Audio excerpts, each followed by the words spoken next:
Doug! Did you know that today is Tom Hanks' birthday? No kidding. How are you going to celebrate? A true gentleman never tells.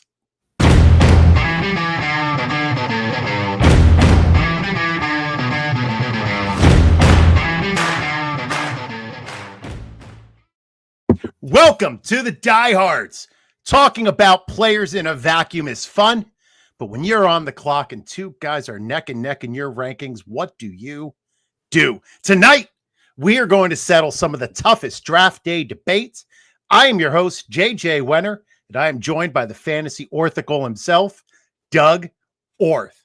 And our guest tonight is the host of the Auction Pod, hands down my favorite fantasy football podcast. He's a writer for Football Guys, the creator of the legendary Par Sheets, no matter what some other people might have claimed. And most importantly, a public defender serving a vital role in our justice system. And if I happen to mention, he's just a great freaking guy. It's Drew Davenport. How you doing, buddy? Great. You know, I was just tweeting out that we're live, and I see the graphic. I saw it yesterday. I have to say you elevated my status a little bit with that robe. It looks nice on me, but no, I can be the judge here. But yes, thank you for having me, guys. I love hanging out with you. A little bit absent-mindedness last night pushed us to today. Apologies. That's all on me, not on your host. But I'm stoked. I'm here, ready to rock. Hey, speaking of, have you ever considered running for a judgeship? That's a great question. I've actually had a couple people ask me, one of the things about my career is that I've been around my county to every court in my county. So I've made a lot of friends. I wouldn't mind it. The problem is it has to be the right situation where I'm actually living in the jurisdiction where I would run. Unfortunately, I live literally about a mile and a half south of the county that I work in. So I live in a different county, which disqualifies me from a lot of positions in the county where I know everyone. That was probably dumb of me to live in a different county. So the opportunities may not present themselves. That's okay. I might be at the PD's office as a lifer. Who knows? Well, all right. Hey, Drew, Drew, as kind of a teaser for you to get ready for that judgeship, we're going to refer to you as your honor for the rest of the evening. Okay. I think that sounds amazing. I tell my wife to call me that, and she says, "Hell no." I tell my wife to call me lots of things, but I don't get those either. You have to earn some of that, JJ, though. Maybe. I do wear an eye patch every once in a while. Anyway, that was a pirate joke. So back to what we should talk about. One of the topics, Drew, that you speak about often on your pod that I love so much is about being purposeful in what you do. From nominating and bidding, right? You always preach to have a reason for what you are doing while you're doing it. Can you talk a little bit about where this came from? Yeah, so this is going to sound really funny. Over the last couple of years, when I've gotten interested in just looking at TikTok when I'm screwing around or sitting at a light, I've watched a lot of, they show you things that you want to watch. They see what you watch and then they show you more of it. I get a lot of philosophy and stuff on my TikTok FYP, which is kind of weird. But that was my major in college. That stuff's interesting to me. I still read some of that stuff now. I know, nerd alert. But so a lot of that's in my head, but also when I've had to examine a lot of the things that I do in auction drafting from a perspective of, okay, how do I explain this to people? I've realized that a lot of times people just go off and do things and they don't really know why they do them. And if you ask them after, they'd be like, oh, well, I XYZ. It's like, well, that's not really why you did it in the first place. And something that I've referenced on my show over the years is this book by a poker legend by the name of Mike Caro, who has this book of poker tells. And it's really interesting because it's not just about poker, although it is, but it's studying human behavior and human psychology. And I've come to realize that I was one of the biggest offenders of this, and I've gotten better about it in the last 5 years. doing things just off the cuff. Sometimes you just do weird things. And one of Mike Caro's things that he says is he calls it the law of loose wiring, that people will just do stuff sometimes and they don't even know why. And so you'll be playing poker and somebody will just do some random thing. And you're like, what the hell were you thinking? They weren't thinking. I got news for you. They weren't thinking. And so, and oftentimes, and of course, because the show's about auction drafting, I relate it back to that. People just do weird things, and they're going to do weird things, and they're going to do things that are against their interest. And that's one of the points that Mike Caro makes. People often do things that are not just off kilter or not even really like them, but they do things that are against their own interest, which is wild. Because how do you prepare for an auction draft when people are just going to go in there and spend $150 on 3 players, and you're like, okay, the rest of your guys are going to be $4, but that's against their interest. But so what? You got screwed out of a player because they kept bidding when they shouldn't have, but they did it anyway. And so you got to deal with that stuff. And so, yeah, this is a long answer. I'm sorry. I'm getting around to the point, but what it made me realize was I needed to tighten up my own game of auction drafting, but also tighten up my life a little bit about like, what am I doing here? And what are we supposed to be doing? I think it goes along a little bit with a midlife crisis. I'm approaching 50, and you think like, what are you doing every day? And what's the purpose of what we're doing? And I heard this TikTok the other day that was perfect. He was talking about, the old saying, you can't eat an elephant in one bite. You got to start somewhere and to accomplish it. And he said, but the most important thing is, yes, short-term positive things that you do can lead to long-term gains, but it doesn't happen automatically. I can't just go out there and be like, well, I ate a salad 3 times this week, but then eat 47 cookies the other days, because you're not actually intentional about being healthier. You just made a couple good decisions. Short-term gains, they don't lead to anything, right? I mean, you have to start somewhere, and so you have to start eating the elephant bite by bite, but you also have to do it the right way. You can't just say, I did these couple of things and now it's going to lead to a long-term gain. That's life itself only changes incrementally. And so when you're intentional and when you focus on a certain thing, then you get to those goals. Those long-term gains pop up out of nowhere from the short-term solutions, as long as you remain intentional about continuing down that path. Whew. Sorry. No, that's a great answer. So, yeah. and you talk about hitting that midlife period. I just hit 50 this year. And one of the things that has really struck me is being more reflective and thinking about what I did. Like, not only being purposeful while you're doing it, but after you're done, to take a pause, look back, and think about what you did. For me, it happened mostly in the classroom. Whenever I would have a bad lesson, I would see lots of teachers blaming students. Like, this kid didn't pay, like all this went wrong. And in reality, what I discovered is that it was generally my weakest lessons caused the most disruptions in the classroom. So whenever I have a bad, misbehaving student, I reflect now and say, what did I do wrong? And one of the things I really like about your pod is that you spend the first episode or 2, or sometimes 3, reflecting on last year and the lessons you learned from last year. How has that reflection helped you in growing not only your podcast, but yourself as a fantasy manager? Yeah, I think it's critical. And it's one of those things where I think people have a tendency to say, it's 2025, that stuff's not going to apply. And I just think that couldn't be further from the truth. We can always learn something.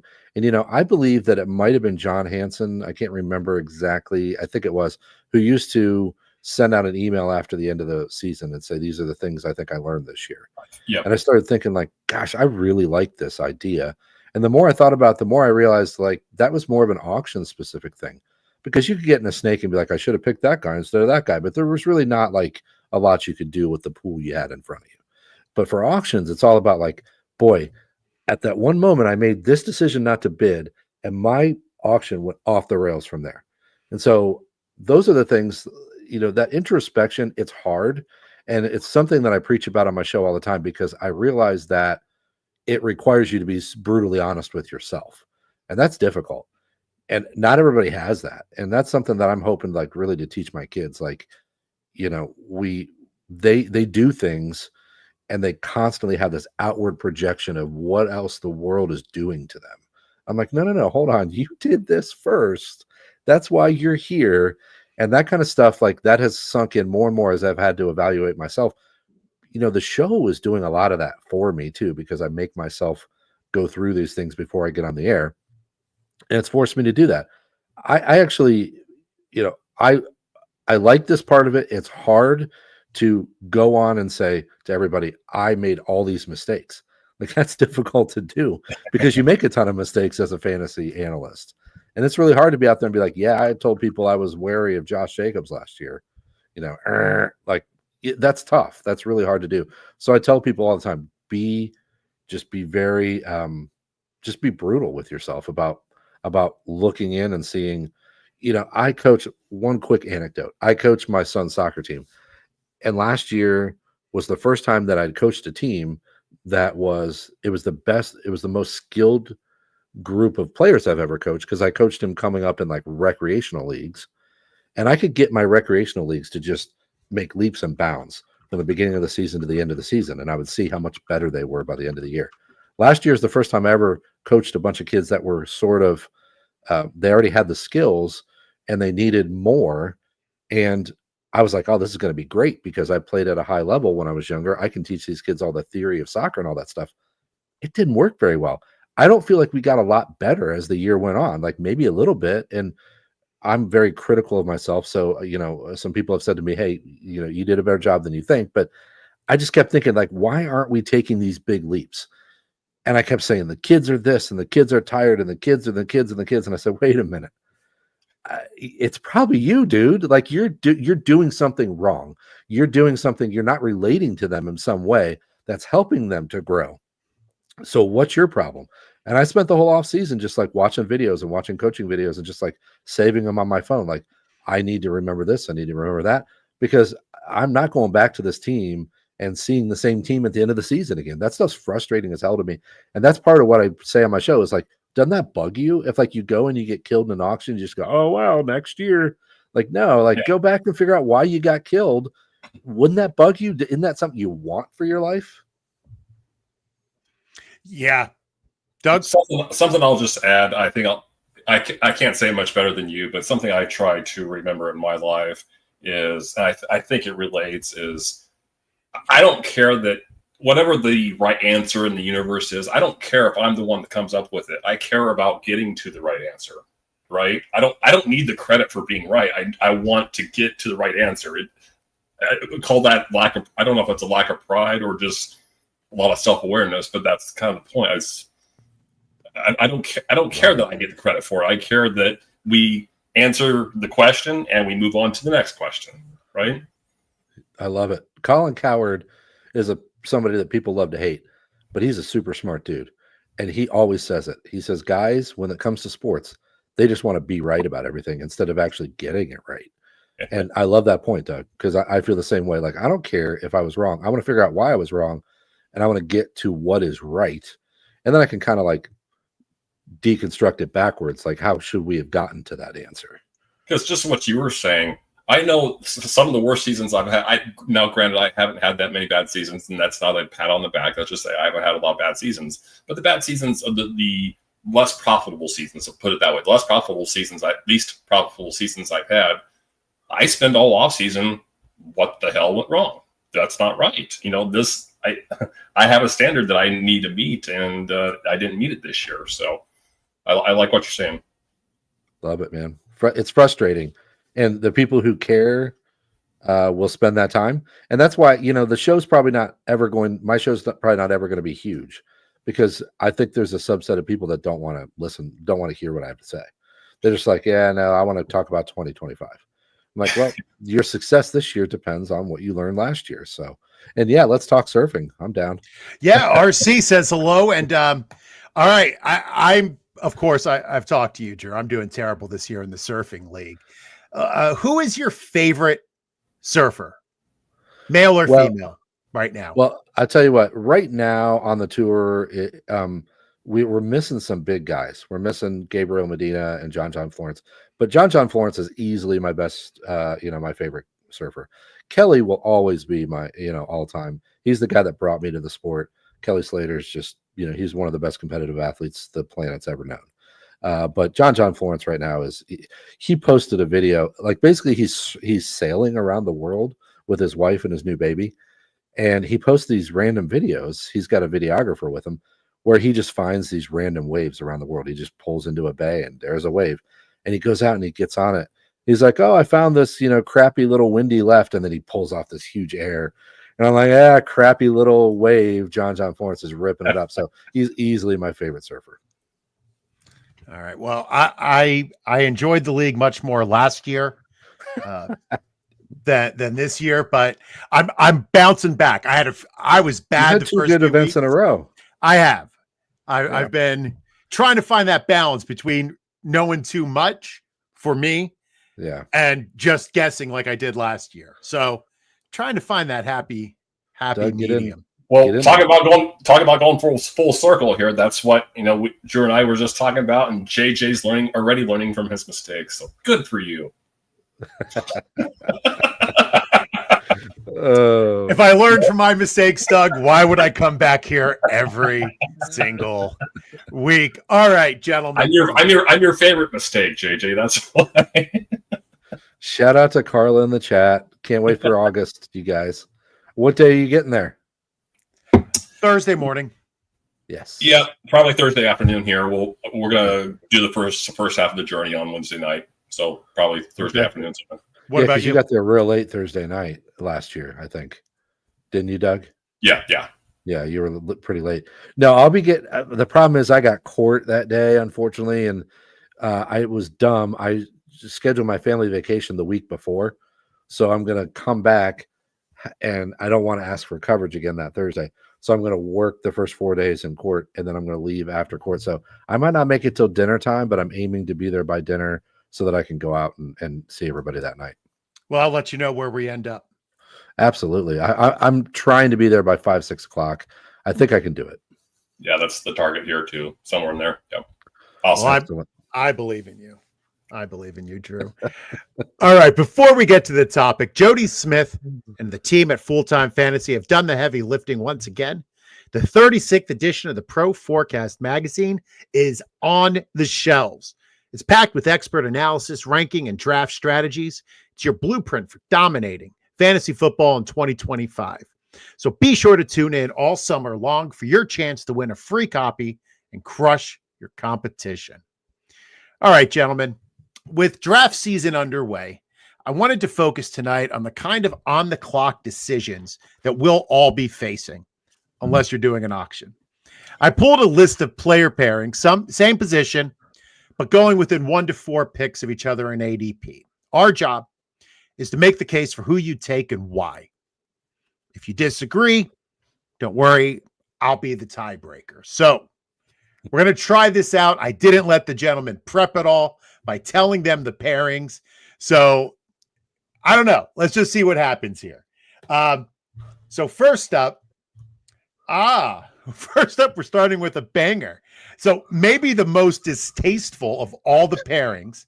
We have Anthony Richardson versus Daniel Jones.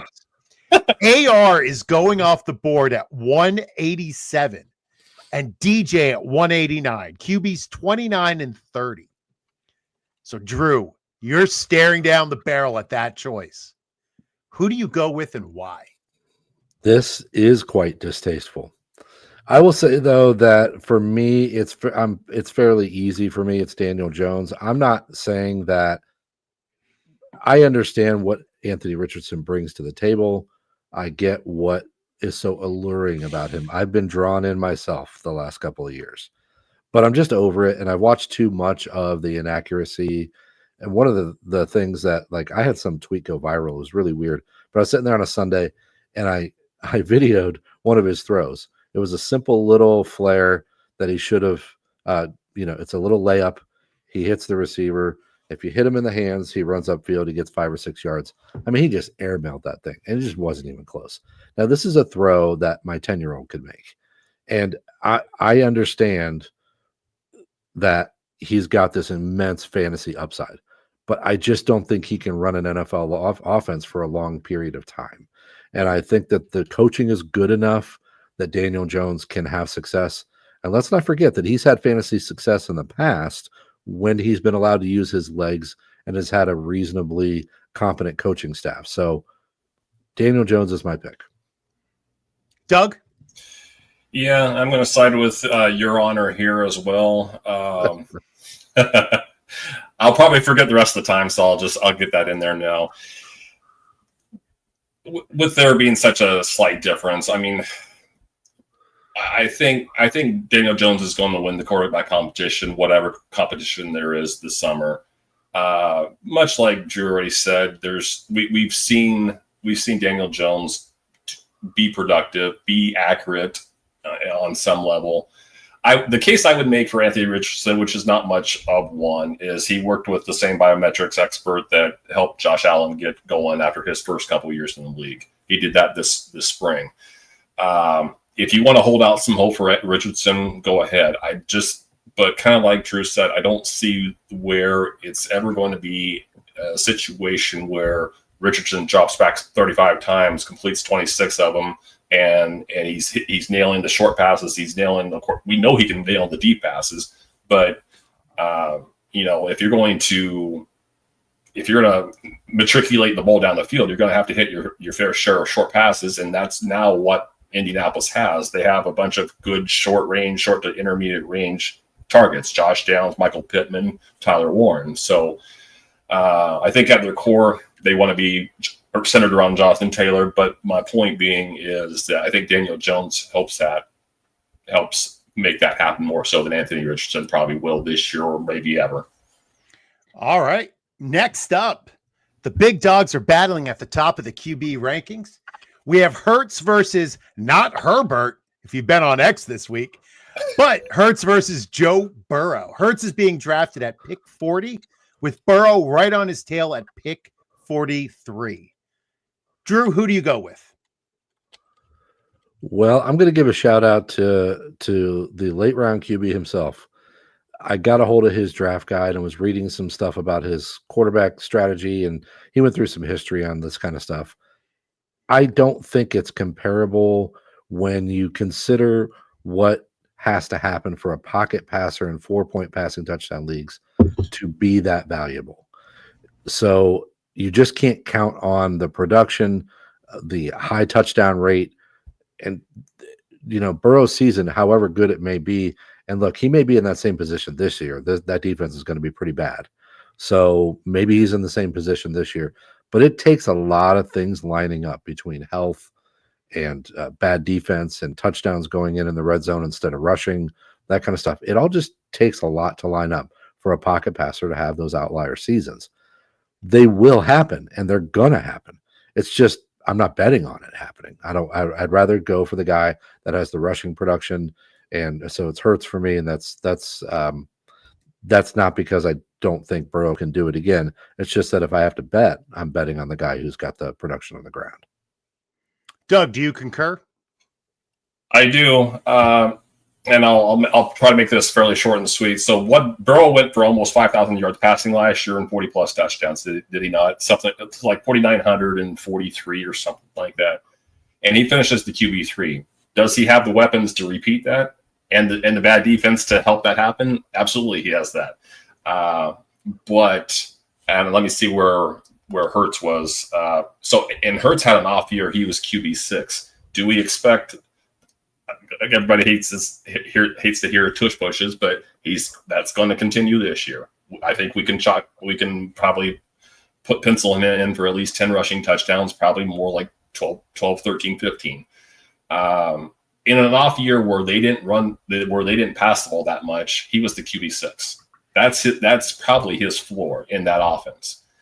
Any improvement in terms of passing attempts, I think I'm not going to forecast the QB1. I think that's Lamar Jackson again this year, but would not surprise me if Hurts ends up being a discount QB2 in the overall scheme of things. Would not surprise me at all.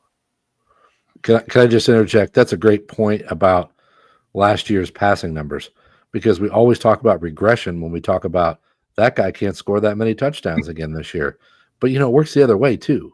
Like Hurts could have, if we give him a 10, 15, 20% little bump in passing, boy, he could really explode. So I love the point, Doug.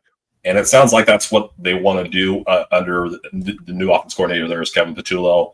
Whether that means, and the thing I want to drive home when we're talking about maybe run pass balance or run heavy versus pass heavy or whatever, sometimes the difference between run heavy and pass heavy is changing 5 1 year to the 5 the next year. So a quarterback that attempts 25 throws a game 1 year, that's run heavy. Then we change 5 plays a game, and now he's throwing 28, 30 times. That's probably not the best example in terms of numbers, but now all of a sudden we went from run heavy to balanced.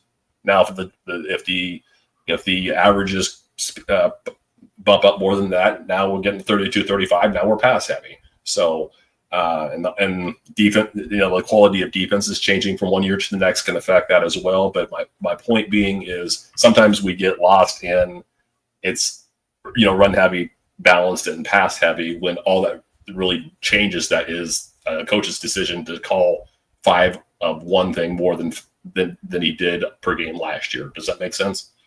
For sure. It's a fine line. Fine line. So our final quarterback pairing, it's a battle of the Chicago QBs. Current QB, Caleb Williams, is going off the board at pick 95, followed by former Bears, current Jets QB, Justin Fields at 96. Drew, who are you taking between those two players? Well, curse you for making me make this decision, because in auction drafts, I'm trying to pair these two guys up. I'm trying to pair up Fields and Caleb, or Fields and May, something like that, because I think I can get both of them for less than $10. And I think if I'm going to be able to, I'm all about it. So, this is tough. I'm ever so slightly going to give the nod to Caleb Williams. And that's weird coming out of my mouth, because honestly, if you ask me, who would you pay more for in an auction, I'd rather pay more for Fields.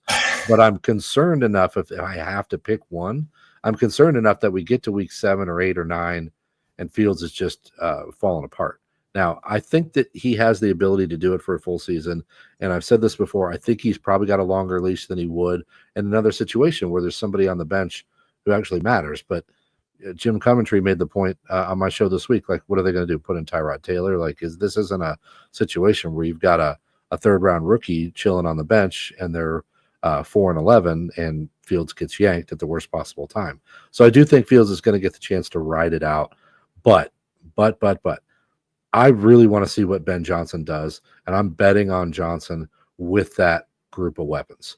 Caleb Williams showed flashes of, just incredible upside in several different games last year.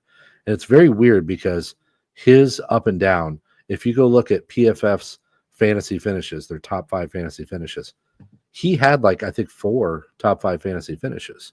But then all these other games, he just was 38 or, 29 or just horrendous for the week.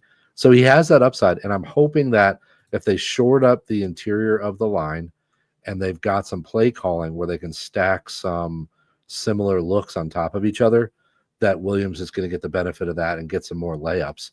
And I hope that makes him, we tend to forget too that he's got some rushing ability as well. So it's slight for me if I had to pick, but hey, all you auction folks, just go get both of them.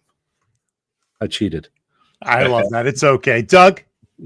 I won't be able to cheat. JJ won't let me cheat. I know he won't. Nope, it's against the rules. Yeah. So I think that Fields will be the perfect QB2, and so, but like Drew kind of hinted, if not just outright suggested, I do worry about him holding up for a season. That's why I want that upside as my QB2.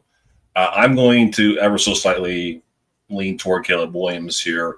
And this is going to sound ridiculous because it's just, we're just talking counting numbers here. I think Caleb Williams' touchdown interception ratio was up 20-6 last year.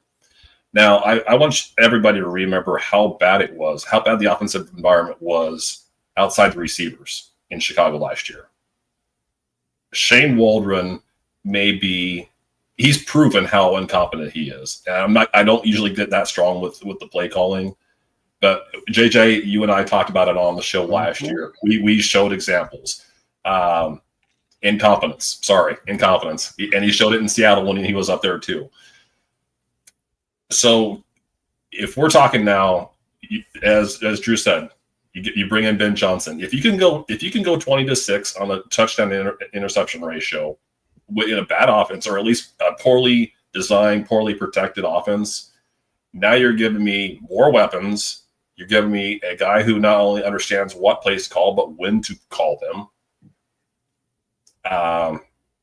It's like going from the outhouse to the penthouse of OCs. It's ever so slightly, because I think we talked on the show here last week or 2 weeks ago about Fields having potential 1,000-yard rushing upside. That means a hell of a lot in fantasy football. But as, again, Drew said, we're talking Williams ran for 400-plus yards, so he's certainly – we saw his – I don't know if that's his rushing upside, but certainly we saw that he can move a little bit.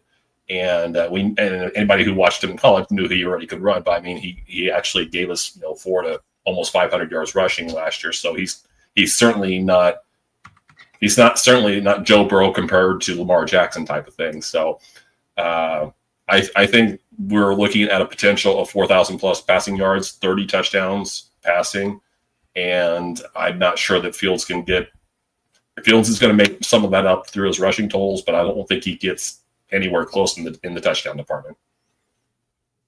All right, well, let's go over to the running backs. First up, we have 2 backups who are trying to usurp the starters. We have Cam Skattebo at pick 108, followed by Zach Charbonnet at pick 109. Drew. Wow. You went 0 RB. So who are you trying to grab here? That's pretty zero-y. Yeah. Less than 0? Yes. Nice. So I'm going to be one of those few people who's just pretty much out on Cam. He doesn't have – I've heard enough from people who are smart about rookie stuff that I don't think he has the profile that projects to be a long-term NFL starter or player, period. I think this kind of player from college doesn't translate well to the NFL. Having said that, I also think that situation in New York is such a mess. Not as if Charbonnet's not sitting behind somebody. I get that, but I feel like New York has this weird kind of 3-man committee that could emerge. I don't exactly know, but I just don't think he's going to stand out that much. Whereas Charbonnet, I felt like when I watched him the couple of times last year, when he got a chance to touch the ball, and there were even moments when Walker was ostensibly healthy, that Charbonnet was pounding the rock. I worry a little bit about his receiving profile or lack thereof, but I still think he's a really strong runner who's going to get a chance to touch the ball this year. And Ken Walker hasn't been the healthiest guy. So it's Charbonnet, and it's pretty easy for me. Doug, I know you're a Kenneth Walker fan, but which way do you fall in this? Yeah, I think just in the time Drew was talking, my mind changed maybe 2 or 3 times. But again, difficult call here. And the thing that I'm going to settle on is at this point in the draft, we're talking now about the 9th round. We're talking pick 108 versus 109. 9th round. Now I want upside. I want contingent upside. I want upside with my running backs in particular. Okay, let's say Devin Singletary gets hurt or Tyrone Tracy gets hurt. It's still going to be a 2-man backfield. And I like what Drew was saying. I know we talked about it during the draft shows, JJ, that we like Skattebo's game in terms of what he can do, but there's the explosiveness isn't there. I mean, he has the all-purpose ability, but if you're wanting more than 5 and 8 yard runs on a regular basis, then and that's going to be hard. That's going to be hard for a coaching staff to say, okay, we'll just settle for 5-8 yards at a time, and then when we want a big play, we'll bring in Tyrone Tracy or whatever the case may be. And now, as regarding Charbonnet, now I don't think that there might be more than 4 or 5 weeks where you're going to really use Charbonnet. I don't see. I think they're going to want to commit to Kenneth Walker, and yes, so I'm definitely remaining firmly in Walker's corner. I don't think it's going to be much of an emphasis when he's healthy that they get Charbonnet involved. With that said, we've also seen when Walker gets hurt, it's the Charbonnet show. Now I think they brought in Damian Martinez. I think it's going to be more split between Damian Martinez and Charbonnet if and when Kenneth Walker gets hurt again. But just the upside. Who are we going to put in as RB2 if Tyrone Tracy gets hurt, and Kenneth Walker gets hurt at the same time? Who are we putting in as RB2? We're putting in Charbonnet. Yeah. All right. You guys are agreeing, which I guess is a good thing. Now, this next matchup would never happen in boxing because of the dichotomous body types. At heavyweight, going at pick 13 is King Henry, 6'3", 247. Following him, in the other corner, we have lightweight at 5'9", 185, Devon Achane at pick 15. What were the picks again? Achane at 15? 13. Okay. Henry's at 13. Achane is at 15. Wow. I'll tell you what. Drew, just out of principle, I'm going to disagree with you so we can at least have one disagreement. Yeah, let's do that. Actually, why don't you go first, and then I'll have to say as Doug said. Boy. Okay. You got to do it, man. You're on the clock. Come on, Doug. Nope, I got you. Beep. All right. Beep. So, beep. Beep. Yeah, I'm changing my mind as we're talking here. I'm changing my mind as we're talking here. I'm going to go Derrick Henry. And I know I shouldn't because we're looking at Achane having anywhere from 80 to 100 catch upside. And if you think I'm kidding about that, well, let's talk about Jonnu Smith not being there anymore. We just shrunk that target pie now to Waddle, Tyreek Hill, and Achane. If you think Darren Waller is going to go for more than 50 catches, be my guest. Draft him. Have fun with that. And I don't think Jalen Wright's going to attract a lot of catches either. So we're looking at pretty much 3 guys who probably could draw a 20% target share. I don't think that's overshooting it at all. Anyway, so I understand what I'm saying when I'm going with Henry. Now, short of having that kind of PPR volume in your hip pocket, what do I love the most for my running backs is when you have the stud that is Derrick Henry, and you have an even more of a stud run threat next to him in the backfield. I don't think it's overshooting it to say that he could repeat last year. If you think about what Henry did last year, he actually Todd Monken didn't use him very well in at least 2 or 3 games. And as early in the season, it was kind of a slow start for Derrick Henry for those people that had him on multiple rosters, and it was kind of frustrating actually. It wasn't until that Dallas game, I think in week 3, where okay, here we go, 150 yards, 2 touchdowns. This is what I drafted in the 3rd round for. So I think Monken gets it now. I think it's going to be a steady dose of Derrick Henry whenever possible. And I hate to say repeat last year. I honestly think he can beat last year if we're being honest. So either one of these guys I think has overall RB1 upside, but I'm going to go with the fickle beast that is all the touchdown scoring, and I think it's possible that he repeats last year in that regard and finishes probably as the RB3, RB5, somewhere in that neighborhood. Drew, do you object? Man, I wish I could. So as soon as Jonnu Smith got traded, I told myself I'm just going to have Achane everywhere. But, the more I think about this team, the more nervous I've gotten about the Miami Dolphins in general over the past couple of weeks. I just think that the offensive line is trash. I think that the defense has the ability to tank this year as well. Maybe that's going to help Achane. I don't know. But what I'm saying is I think that overall the team is in danger of just imploding altogether. That has me concerned enough that maybe, Tua doesn't make it through the year, or we have I always have these uneasy feelings about teams. And I'm like, oh, but what's going to happen? He's still going to do this, or he's still going to do that. Then you get in the season, and it was nothing you could dream up. Like there's no scenario that you could be like, well, that happened. But then it happens, and you're like, oh, well, that was what I was worried about. I just couldn't put the name to it. And so I think that could happen for Miami. I don't know, Tua gets benched, or Tua gets, they lose confidence in week 5, and then all of a sudden I'm not saying that's going to happen. I'm saying weird stuff feels weird, and Miami feels weird, right? I mean, you can't sit there and be like, Miami doesn't feel weird. We don't know what the hell we're going to get from Tyreek. Jonnu's gone. The offensive line took a hit that couldn't afford to take a hit. I just think it's weird. So I am nervous as hell about Achane, and I think his draft stock says that other people are too. So that's not that crazy. But, I have to balance how I feel about Achane and Miami versus how I feel about the fact that at some point Derrick Henry's going to break down.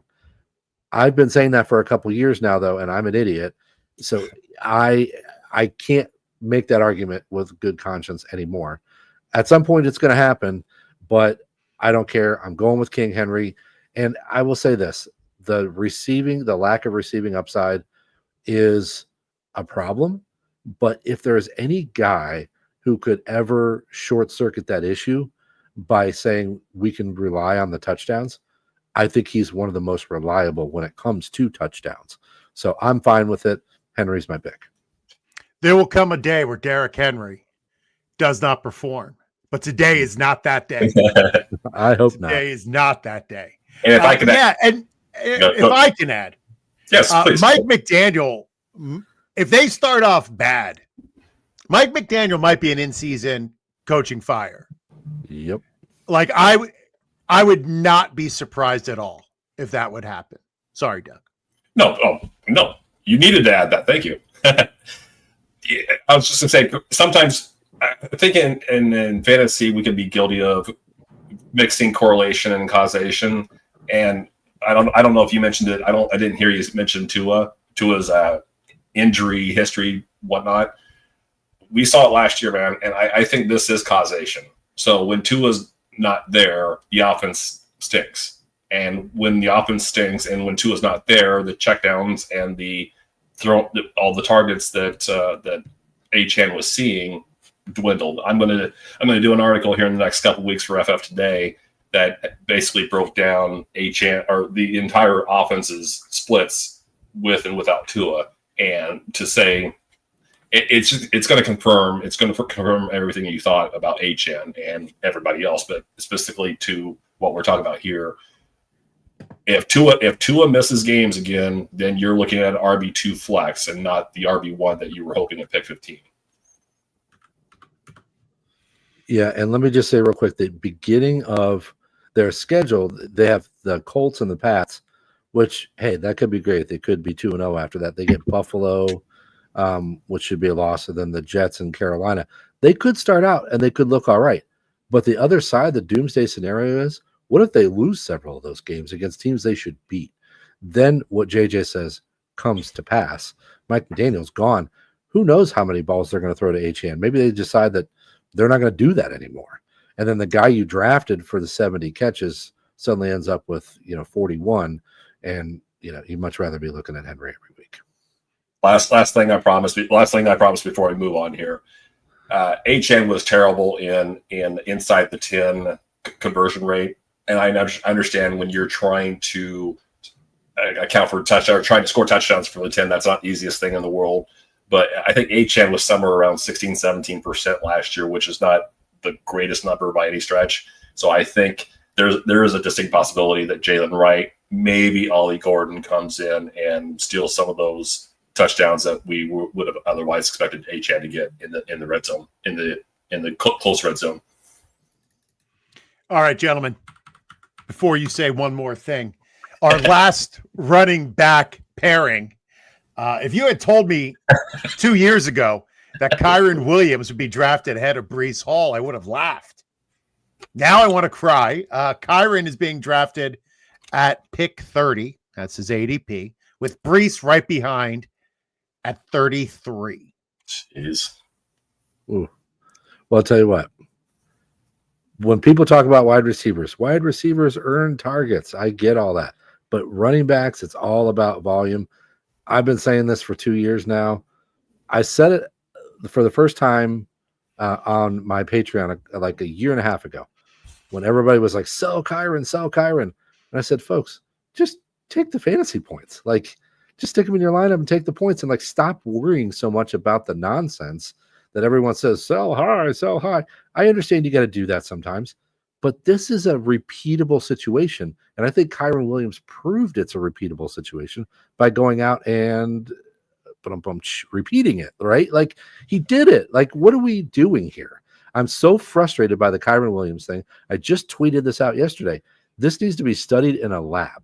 Like, why the hell is everyone hate Kyren Williams so much? And I love Breece Hall as far as talent goes. The guy's an electric player. I think that he was stymied by just a horrendous situation there. I don't know how much better it's gotten, and I still believe in Breece Hall, but no way am I taking that situation versus Kyren's situation. And I think that's all that matters for these two players, and it's a lot of what matters for most fantasy running backs. You don't have to say that about every position, but for running backs, that environment, I want the environment in Los Angeles. Doug? Shockingly, Your Honor makes a compelling case. I so much wanted to go Breece here because I want to get some variation into our answers. Man. And nah. I'm going to go Kyren by the slightest of hairs here. Drew talks about the offensive environment. I'll put it this way. I'll express both concerns. I'll take Kyren, but I'll express the concerns on both ends because I think Drew already kind of laid out the positives and some of the negatives. Okay, what do we think's happening in LA? Why was Sean McVay so thrilled to bring in Jarquez Hunter? I think if you can answer that question, if you can answer why Blake Corum looked good but didn't. He looked good to me last year, but he didn't play that much. Okay, does that continue? There's no reason to believe it won't. But why bring in Jarquez Hunter? I think because he offers more big playability. I don't know, but I'm going to guess that's why he was drafted. With that said, now we have a pretty long track record on Sean McVay and his running backs. He likes to feed one guy. There's been some years where that we could argue if that's been the case, but for the most part, if he has one guy he likes, he rides him. I think now with the Jets, I could see that offense running 500 plus times. And I think Fields will probably get anywhere from, 120, 140 of those carries.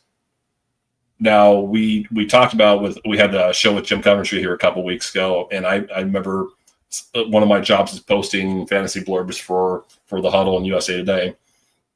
And so I stumbled upon this a couple weeks ago where Breece Hall spoke in front of reporters, and he said that he had a knee thing that bothered him all last year, and it was not related to the ACL that he tore. I think it was a couple of years ago by now. Breece Hall, when healthy, is hands down the best running back in that Jets backfield. The most dynamic, the best running back in that backfield. But there is more of a threat. I think there is more of a threat of losing work to Isaiah Davis and Braylon Allen than Kyren has to lose touches to Jarquez Hunter and Blake Corum. So, long way of saying I understand why Kyren's going ahead. And if I was to have to make this decision 10 times, I would probably go 5-5. So there you go. That was a long way of eating. Yes. I object. Hearsay. Well, none of that is true. Continuance. Continue. I'll grant any continuance. I don't want to do it today. I also want to add that a couple picks ago, when the clock ran out on Doug's pick, he wasn't allowed to take either guy. He got auto-selected, and he didn't have a queue, so he got Kaimi Fairbairn. So nice. Sorry, nice. That's his favorite kicker, though. That's his 101. Yeah. Thanks. Sorry, you got Joey Sly. My bad. Oh. Got to set up a queue, bro. I don't know what to tell you. Yeah, Got to do it. Got to do it. Well, gentlemen, let's be honest. Dynasty leagues are where the real fantasy legends are made. Redraft is fun, sure, but Dynasty, that's for the diehards.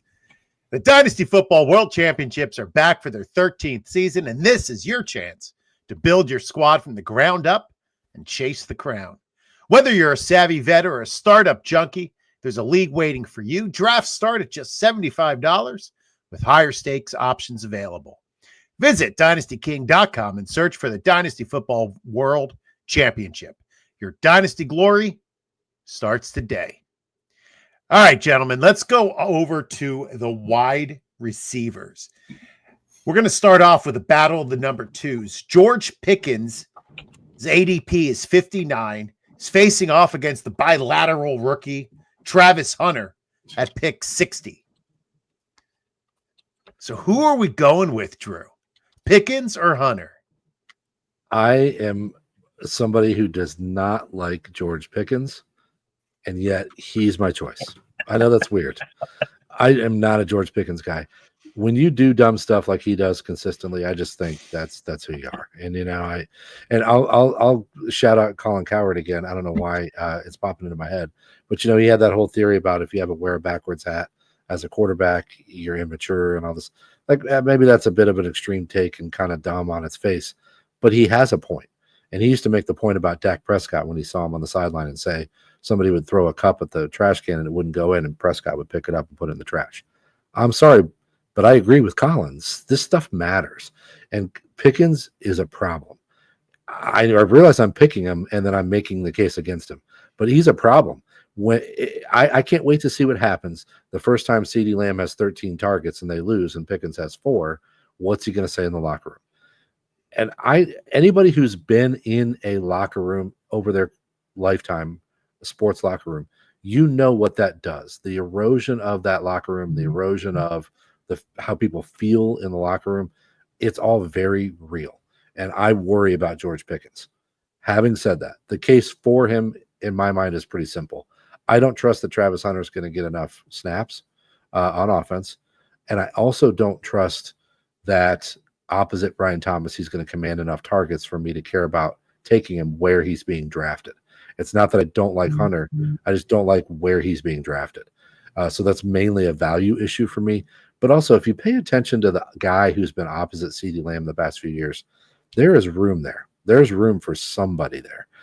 And Dak, if Dak is healthy, assuming he's healthy, I think it could easily unlock that because he's a good enough quarterback that while he knows that his bread is buttered by throwing the ball to CeeDee Lamb, I also think he's good enough where he's going to say, hey, this is easy. I can throw this ball to Pickens, and this is easy when people have, 3 guys on Lamb. So I think it's Pickens for me. But I'm anti-Travis Hunter. You picked 2 good guys there because I'm pretty anti both of them. But Pickens is my choice. Doug? So I think I can make this a fairly short argument here. I'm gonna agree with Drew for slightly different reasons here. Pickens isn't now where Amari Cooper was when he was with the Cowboys a few years ago, but I think that's essentially the role he's going to play. And if we remember what Cooper did back then, I think it was roughly 80 catches, 10 to 1,100 yards, somewhere in that neighborhood. And I don't think he gets quite there, but my point is still the same. He's a number one that's going to. He's a guy that's used to be number one who's now going to be number 2. That means something. If you can in your with your rose-colored glasses say that Hunter is capable of 70 to 80 catches, 1,000 yards, and 6 to 8 touchdowns, playing both sides. So we're talking about the physical fatigue. I did a blurb today talking about this. That Greg Cosell, you guys know Greg Cosell. He was talking about how Liam Cohen's offense is so expansive. Okay, now we're talking about Travis Hunter, who had a hard time staying healthy during a college season. I think he did most of last year. I think he stepped out of a game or 2 early, but I think he played every game last year. Prior to that, he had trouble staying healthy. Okay, that was college. We know college is considerably different than the pros, more physical, so on and so forth. We're talking about simplistic offenses and simplistic defenses in college versus what I just kind of alluded to in the pros. So I'm going to be anti-Hunt here because I don't think A, he's going to hold up, and B, I don't think with his head swimming that he's going to be able, if he's going to contribute offensively consistently, I don't know how he does that until November or December. Well, by that time, I would expect Pickens to be 20, 30 catches ahead and 400 or 500 yards ahead. So anyway, I won't say it's easy here. I would say this is one of the easier ones of the 7 that we've done so far. For me, I would go Pickens, and I don't like him either. So yeah, it's a big if. If Pickens doesn't nuke his situation, he should easily win that matchup.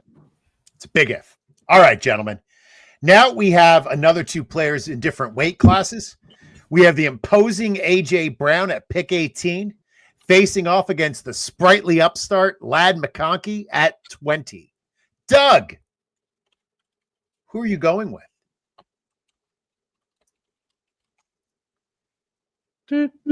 Yeah.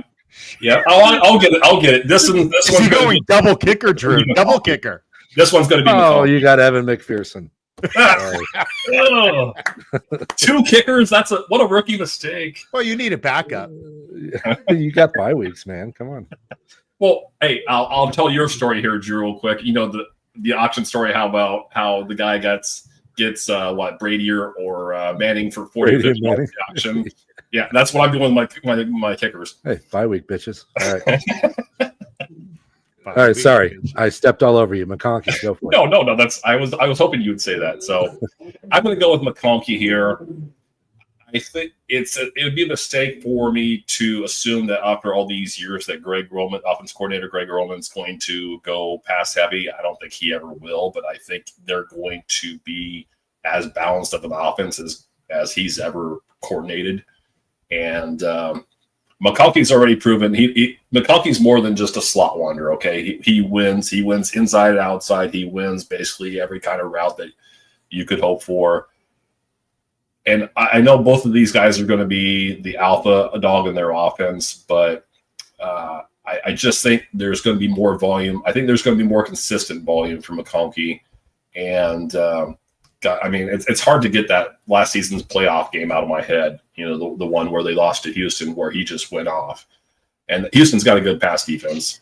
So, anyway, I think he builds on that, and then you bring in Trey Harris, you bring back Mike Williams. You have more of a vertical threat than they did last year. So, in theory, you should be able to open up the middle of the field a little bit more for McConkey.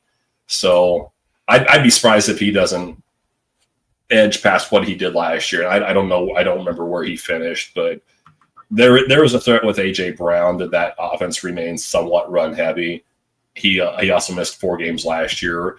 I do wonder if he's going to start breaking down in terms of breaking down physically here pretty soon. But I have less concerns with that with McConkey, so that's just another feather in his hat. So McConkey for me. Drew? Folks, it's a momentous moment on this show. I'm going to disagree with Doug. I mean, I don't know. This may be I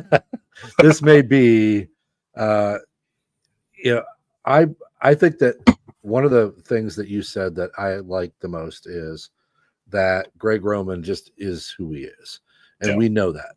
But that also doesn't mean there can't be an efficiency bump for McConkey as well.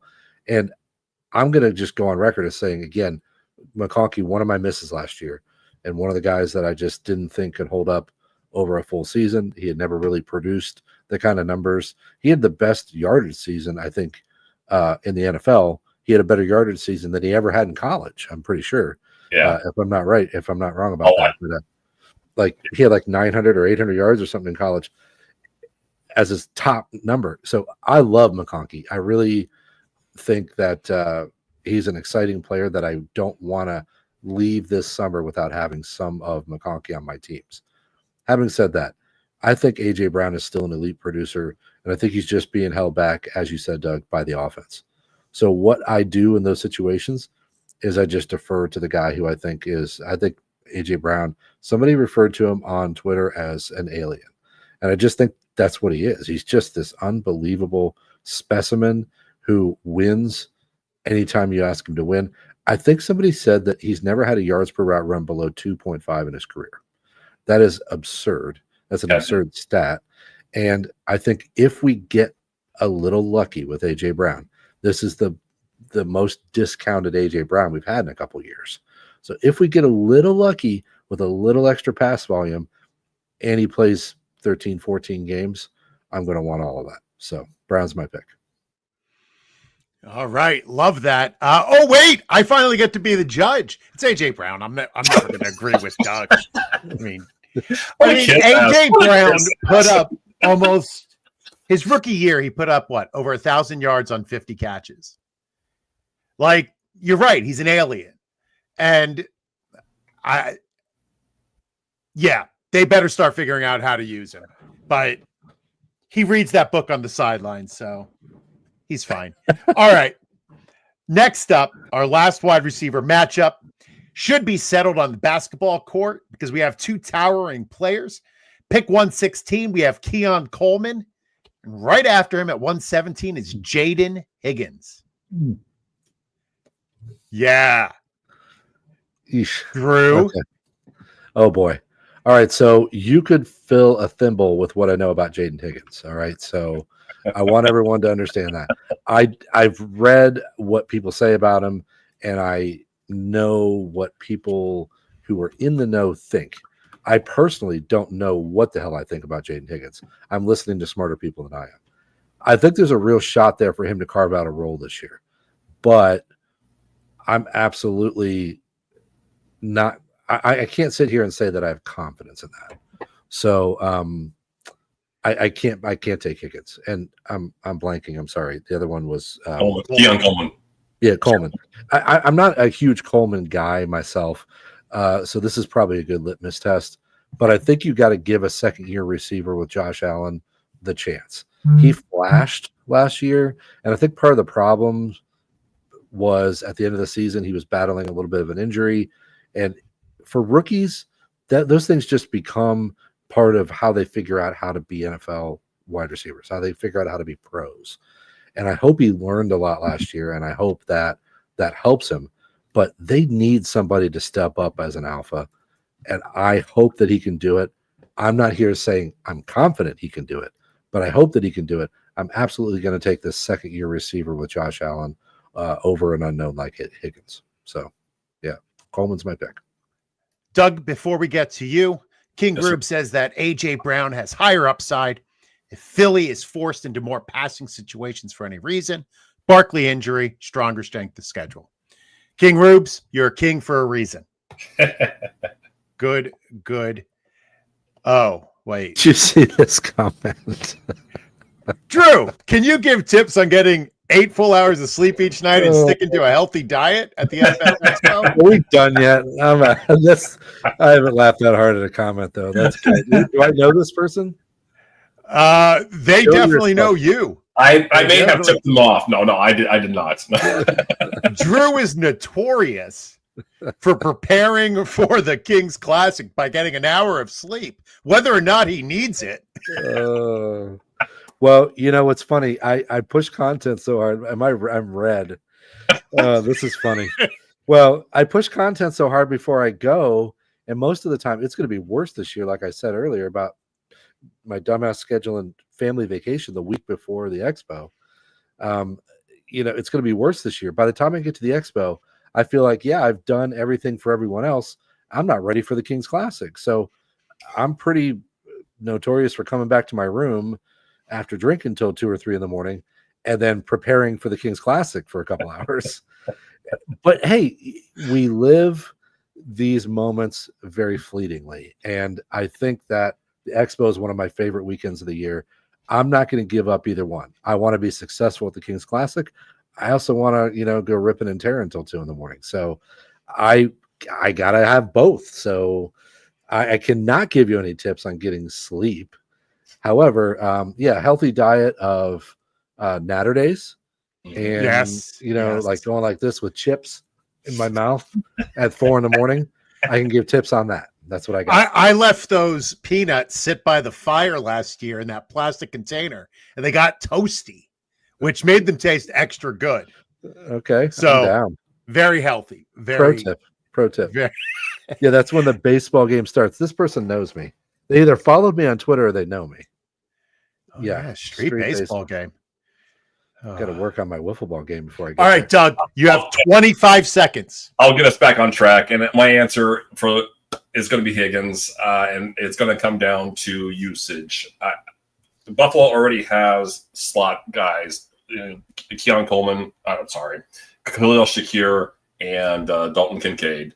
And I expect Dalton Kincaid to step up this year. But my point being is I think Keon Coleman is more of a big slot than he is an X receiver. And I think Buffalo has to use him as an X receiver. And he did come on before he got hurt last year. But my point being is that I don't think he's a traditional X receiver that's going to consistently win as an X receiver. Whereas Higgins, now he's going to have Collins opposite him. I kind of come around on the comparison to Michael Pittman. And that's kind of how he played at Iowa State anyway.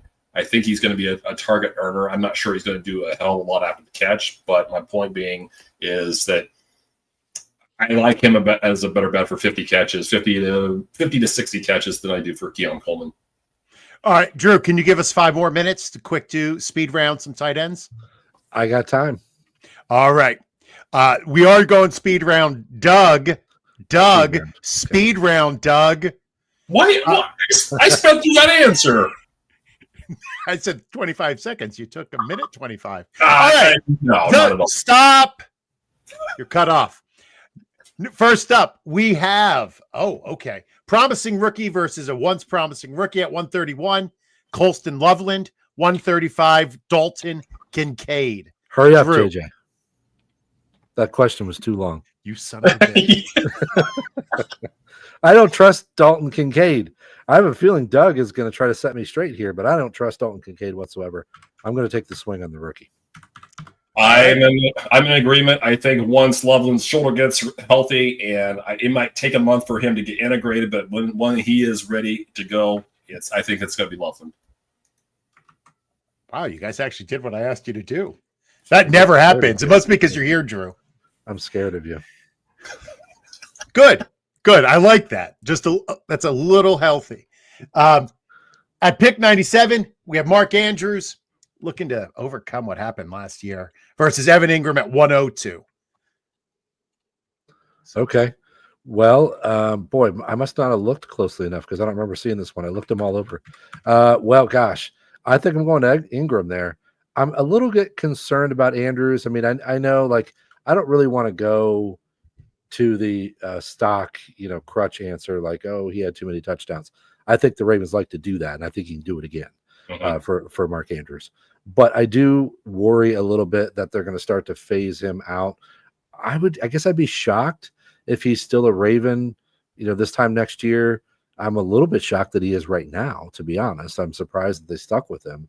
So I'm just a little bit concerned. I will say that Isaiah Likely did not do what I thought he would to come on last year. But I think Evan Engram, I'm going to give him a shot. I'm not confident at all that he's going to turn out to be what people think he is, but I'm going to give it a shot. I think that if his ability is harnessed like it can be, we could have ourselves a top 3 tight end. So I'm going to give that a shot. Nice and succinct. I appreciate you, Drew. Doug? Yeah. Shut up. I'm going to go Engram as well. I feel like we've been teased about the Joker role in Sean Payton's offense as much. It's been hyped up more than it actually is sometimes. Sometimes it hits with Jimmy Graham. Other times it doesn't hit with Blake Watson, stuff like that. He was brought in. I think he's the clear number 2 a target there. And if he stays healthy, and that's always a big if with him, if he stays healthy, I think he pushes for 80 catches. And I just don't think Andrews has that kind of upside in the offense now, especially with adding DeAndre Hopkins to Zay Flowers and so on. They've got enough targets in that offense now. I think Andrews' value is going to come through touchdowns, and I think Ingram's might come through touchdowns, but he's going to have a lot more receptions. 25 seconds. Yeah, you can't just yell 25 seconds and make it 25 seconds. I did it. Like, that's not how life works. Anyway, I look like Brad Pitt. Did it work? Yes, it did. Ooh. It did, but my glasses are a little dirty. Clean the glasses. Yeah. All right, gentlemen, it is time to say goodbye. A big thank you to Drew for taking time to talk to us tonight. Drew, let people know where they can find you and anything you are working on. I noticed that, taking time to talk to us tonight. I noticed that, Jay. It's all right. I owe you guys a couple beers for what I did. Just one shot, brother. One shot. That's all right. I deserve it. Thank you so much for having me, guys. I had a blast. This was a lot of fun. You can find me on Twitter at Drew Davenport FF, and I'm the fantasy football lawyer on TikTok or Patreon. So, and the Auction Brief podcast. Almost forgot. Yeah, make sure you're tuning into the Auction Brief. I know I say nice things about guests every week, but that is my favorite fantasy football podcast. I don't even play auctions, but I listen to the podcast because the fantasy football and the life lessons I learn are worth tuning in. So give it a listen. Be smarter. Doug? Appreciate that. Drew, thank you so much for appearing on the show tonight. I just want to say, hey, he's a great guy. He's a great auction player. He's an even better guy. So everything that he said, where to follow him, do that. You see my handle at Doug Worth. That's on both the socials, Blue Sky and the X. I believe the last article I did was with NFC defensive weak spots. So I break down the strengths and weaknesses of each player, or pretty much every player on the NFC side. And go check that out on FF today. And we'll have some stuff to talk about next week, I'm sure. But JJ, take us home. Well, thank you all for listening. Drew, did you have something to say? No. Please like and subscribe. Yeah.